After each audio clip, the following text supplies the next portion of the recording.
Hi friends, என் பேர் Abhi. Welcome to Indian recipes Tamil.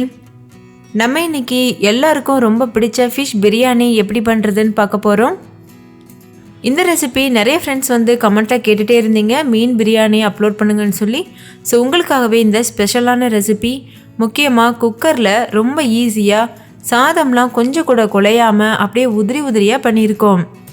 அப்படியே ரெஸ்டாரண்ட்டில் நீங்கள் சாப்பிடக்கூடிய மீன் பிரியாணியோடைய டேஸ்ட் அப்படியே இருக்கும். வீடியோ முழுசாக பாருங்கள், கொஞ்சம் கூட மாறுபடாமல் இதே போல் செஞ்சு பாருங்கள். நீங்களும் பெர்ஃபெக்டான மீன் பிரியாணி வீட்டிலையே பண்ண முடியும். அதுக்கு ஒரு மிக்சிங் பவுலில் 1 டீஸ்பூன் அளவு காஷ்மீரி மிளகாய் தூள் சேர்த்துக்கோங்க. கூடவே 2 டீஸ்பூன் அளவுக்கு மல்லித்தூள் சேர்த்துக்கோங்க. கொஞ்சம் போல் மஞ்சள் தூளும் சேர்த்துக்கோங்க.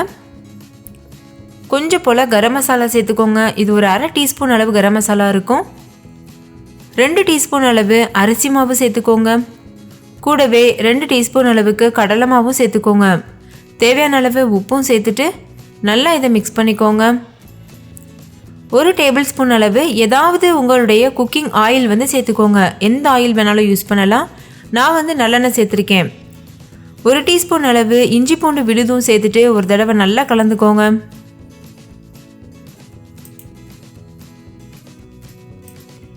கூடவே தேவையான அளவு தண்ணி சேர்த்து கொஞ்சம் கெட்டியான பேஸ்ட் பதத்துக்கு இதை மிக்ஸ் பண்ணிக்கோங்க.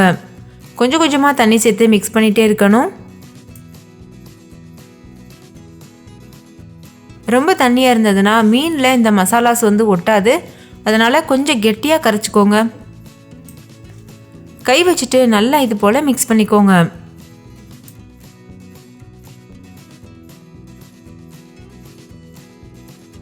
நல்லா இது போல் கலந்ததுக்கப்புறமா இதில் நல்லா கட் பண்ணி நல்லா கழுவி வச்சுருக்க மீனை வந்து சேர்த்துருங்க. நான் வந்து ஒரு 1/4 கிலோ அளவு வஞ்சரை மீன் வந்து எடுத்திருக்கேன். வஞ்சரை மீனில் செய்யும்போது இந்த பிரியாணி ரொம்ப டேஸ்ட்டாக இருக்கும். மீனில் இந்த மசாலாலாம் நல்லா ஒட்டுறது போல் நல்லா பெசரிட்டு இது போல் வச்சுக்கோங்க. பாருங்கள், நல்லா வந்து மீனில் எல்லா மசாலாவும் கோட்டாயிருக்கு. இந்தளவுக்கு நல்லா பிசைஞ்சுக்கோங்க. அதுக்கப்புறமா இது ஒரு 10 நிமிஷம் இது அப்படியே ஊறட்டும். ஊறினதுக்கு அப்புறமா நம்ம இதை பொரிச்சு எடுக்கலாம். இது ஊறுற டைம்லையே நம்ம பாஸ்மதி அரிசியும் ஊற வச்சிடலாம். நான் வந்து 1 கப் அளவு பாஸ்மதி அரிசி எடுத்திருக்கேன். இது 200 கிராம் அளவு அரிசி இருக்கும். அரிசியை நல்லா கழுவிட்டு அதுக்கப்புறமா தண்ணி ஊற்றிட்டு ஒரு 1/2 மணி நேரம் இதை நல்லா ஊற வச்சுக்கோங்க. அரிசியை நல்லா கழுவுனா மட்டும்தான் நம்மளுடைய பிரியாணி நல்லா உதிரியாக வரும். இது இப்போ 10 நிமிஷம் நல்லா ஊறிடுச்சு. நம்ம இந்த மீனை எண்ணெயில் பொரிச்சு எடுத்துடலாம்.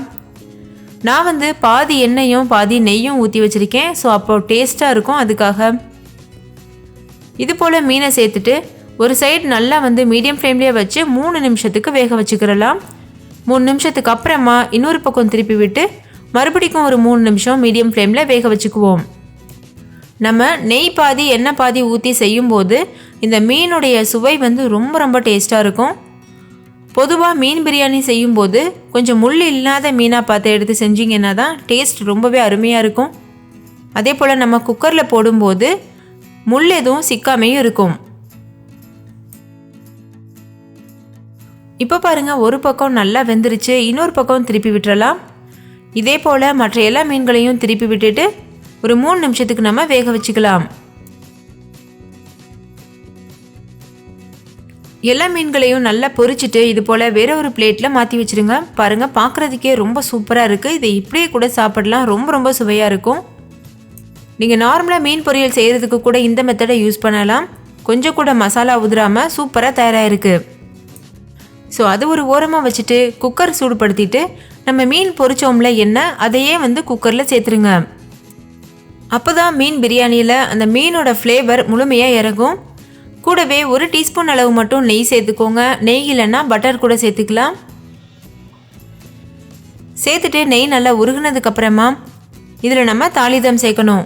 தாளிக்கிறதுக்கு 1 டீஸ்பூன் சோம்பு, 1 டீஸ்பூன் சீரகம், 1 பிரியாணி இலை, 1 பட்டை, 1 நட்சத்திர சோம்பு, 4-5 கிராம்பு இதெல்லாத்தையும் சேர்த்துருங்க.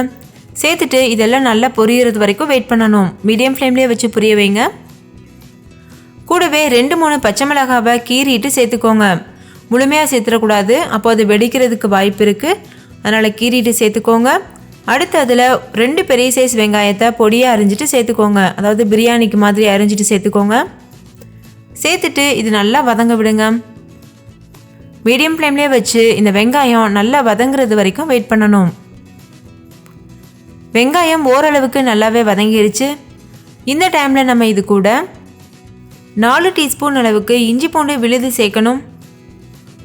ஃப்ரெஷ்ஷாக அரைச்ச இஞ்சி பூண்டு விழுது சேர்த்துக்கோங்க. அப்போது சுவை ரொம்ப அருமையாக இருக்கும். சேர்த்துட்டு இதை மீடியம் ஃப்ளேம்லேயே வச்சு இதோடைய பச்சை வாசனை போகிறது வரைக்கும் வதக்கிக்கோங்க. இஞ்சி பூண்டோட பச்சை வாசனை போனதுக்கப்புறமா இதில் நம்ம தக்காளி சேர்க்கணும். 2 மீடியம் சைஸ் தக்காளியை பொடியாக அரிஞ்சிட்டு சேர்த்துக்கோங்க. நல்ல பழுத்த தக்காளியாக இருக்கணும். அப்போ தான் மீன் பிரியாணி ரொம்ப டேஸ்ட்டாக இருக்கும். பொதுவாக மற்ற பிரியாணிகளுக்கு நம்ம தக்காளி கம்மியாக சேர்ப்போம். ஆனால் மீன் பிரியாணிக்கு கொஞ்சம் கூடுதலாக சேர்க்குறோம். அதே மாதிரி காரமும் மீன் பிரியாணிக்கு கொஞ்சம் அதிகமாக இருக்கணும். அப்போ தான் அது ரொம்ப டேஸ்ட்டாக இருக்கும். இப்போ தக்காளியும் முழுமையாக வதங்குறது வரைக்கும் நல்லா வெயிட் பண்ணணும். இப்போ பாருங்கள், ஒரு தொக்கு பதத்துக்கு எல்லாமே வதங்கிருச்சு. இந்த டைமில் ஒரு கைப்பிடி அளவு கொத்தமல்லி இலைகள் சேர்த்துக்கோங்க. உங்கள்கிட்ட புதினா இலைகள் இருந்ததுன்னா நீங்கள் அதையும் சேர்த்துக்கோங்க. அப்போது இன்னும் நல்லா ஃப்ளேவராக இருக்கும். என்கிட்ட கொத்தமல்லி இலை மட்டும் இருக்குது, அதனால் சேர்த்துருக்கேன். கூடவே 2 டேபிள் ஸ்பூன் அளவு கெட்டியான தயிர் சேர்த்துக்கோங்க. சேர்த்துட்டு இது நல்லா மிக்ஸ் பண்ணிக்கோங்க. ஒருவேளை உங்கள்கிட்ட தயிர் இல்லைன்னா நீங்கள் ஒரு அரை கப் அளவு தேங்காய் பால் சேர்த்துக்கிறலாம். அதாவது 100 ml அளவு தேங்காய் பால். தேங்காய் பால் சேர்க்குறதா இருந்தாலும் கெட்டியானது சேர்த்துக்கோங்க. இப்போ நான் தேவையான அளவு உப்பு சேர்த்துருக்கேன். ஒரு டீஸ்பூன் அளவு உப்பு சேர்த்துருக்கேன். 1 டீஸ்பூன் அளவு மிளகாத்தூள், காஷ்மீரி மிளகாத்தூள் சேர்த்துருக்கேன். கூடவே 1 டீஸ்பூன் அளவு மல்லித்தூள் சேர்த்துக்கோங்க. சேர்த்துட்டு இது நல்லா மிக்ஸ் பண்ணிக்கோங்க. காஷ்மீரி மிளகாத்தூள் சேர்த்தோன்னா காரம் கொஞ்சம் கம்மியாக இருக்கும். ஆனால் கலர் நல்லா கூடுதலாக கொடுக்கும். அதுக்காக சேர்த்துருக்கேன். நீங்கள் வீட்டில் இருக்கக்கூடிய நார்மலான மிளகாத்தூள் கூட சேர்த்துக்கிறலாம். கடைசி அதில் கொஞ்சம் போல் மஞ்சள் தூள் சேர்த்துக்கோங்க. சேர்த்துட்டு ஒரு தடவை நல்லா மிக்ஸ் பண்ணிக்கோங்க. இந்த கிரேவியோட கலரே பார்த்திங்கன்னா அவ்வளோ சூப்பராக இருக்குது. பொறுமையாக மீடியம் ஃப்ளேமில் வச்சு வதக்குங்க. அப்போ தான் இந்த மாதிரி எண்ணெய் பிரிஞ்சு நல்ல ஒரு கிரேவி வரும்.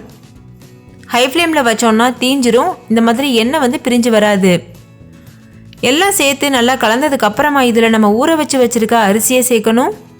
கொஞ்சம் கூட தண்ணி இல்லாமல் தண்ணியை வடிச்சிட்டு சேர்த்துக்கோங்க. சேர்த்துட்டு இது போல் நல்லா மிக்ஸ் பண்ணிக்கோங்க. பொறுமையாக நிதானமாக மிக்ஸ் பண்ணணும், இல்லைன்னா அரிசி உடையிறதுக்கு வாய்ப்பு இருக்குது.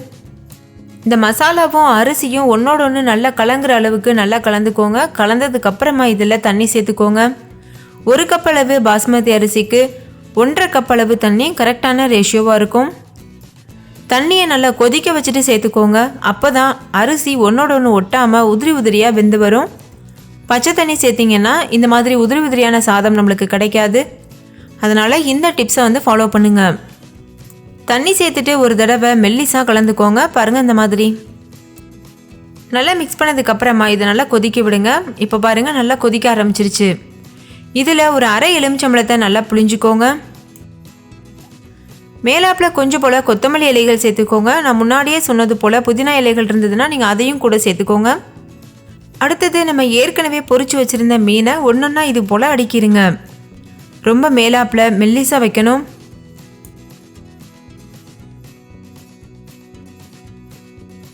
அதுக்கப்புறமா மூடி போட்டு மூடிட்டு மீடியம் ஃப்ளேம்லேயே வச்சு ஒரு 2 விசில் வர்றது வரைக்கும் வெயிட் பண்ணுங்க. இப்போ மூடி போட்டு மூடியாச்சு. லேசாக அந்த விசில் வைக்கிற இடத்துல இருந்து ஆவி மாதிரி வர ஆரம்பிக்கும். அந்த மாதிரி வந்ததுக்கப்புறமா விசில் போடணும். இப்போ பாருங்கள், லேசாக கொதிச்சு வர ஆரம்பிச்சிருச்சு. இந்த டைமில் விசிலை போட்டுட்டு மீடியம் ஃப்ளேமில் வச்சு ஒரு 2 விசில் வர்றது வரைக்கும் வெயிட் பண்ணுங்கள். அதுக்கப்புறமா ஸ்டவ் ஆஃப் பண்ணிவிட்டு ப்ரெஷர்லாம் தானாக ரிலீஸ் ஆனதுக்கு அப்புறமா நம்ம குக்கரை ஓப்பன் பண்ணிவிட்டு சர்வ் பண்ணலாம். இப்போ பாருங்கள், நம்மளோட சுவையான மீன் பிரியாணி ரொம்ப டேஸ்ட்டாக தயாராக இருக்குது. பார்க்குறதுக்கே எவ்வளோ கலர்ஃபுல்லாக ரொம்ப பெர்ஃபெக்டாக இருக்குல்ல. டேஸ்ட்டும் ரொம்ப பெர்ஃபெக்டாக இருந்தது. சாதம்லாம் பாருங்கள், ஒன்றோட ஒன்று ஒட்டாமல் அவ்வளோ உதிரியாக வெந்து வந்திருக்கு. ஸோ இந்த வீடியோவில் நான் சொல்லியிருக்க ரேஷியோவில் அப்படியே செஞ்சு பாருங்கள். நீங்களும் பெர்ஃபெக்டான மீன் பிரியாணி பண்ண முடியும். ஸோ ஃப்ரெண்ட்ஸ், இந்த ரெசிபியை கண்டிப்பாக ட்ரை பண்ணி பாருங்கள். ட்ரை பண்ணிவிட்டு உங்கள் எக்ஸ்பீரியன்ஸ் எப்படி இருந்ததுன்னு கமெண்ட்லேயும் கூட ஷேர் பண்ண மறந்துடாதீங்க. இந்த வீடியோ உங்கள் எல்லாருக்கும் ரொம்ப பிடிச்சிருக்குன்னு நம்புகிறேன். பிடிச்சிருந்தா லைக் பண்ணுங்கள். உங்கள் ஃப்ரெண்ட்ஸ் கூட நிறைய ஷேர் பண்ணுங்கள். ஸோ அவங்களும் பார்த்து பயன்பெறட்டும். இன்னொரு சூப்பரான ரெசிபியோட நான் உங்களை சந்திக்கிறேன். அதுக்கு முன்னாடி நம்ம சேனல் இந்தியன் ரெசிபீஸ் தமிழை சப்ஸ்கிரைப் செய்யாத நண்பர்கள் சப்ஸ்கிரைப் செய்துக்கோங்க. தேங்க்யூ. பாய்.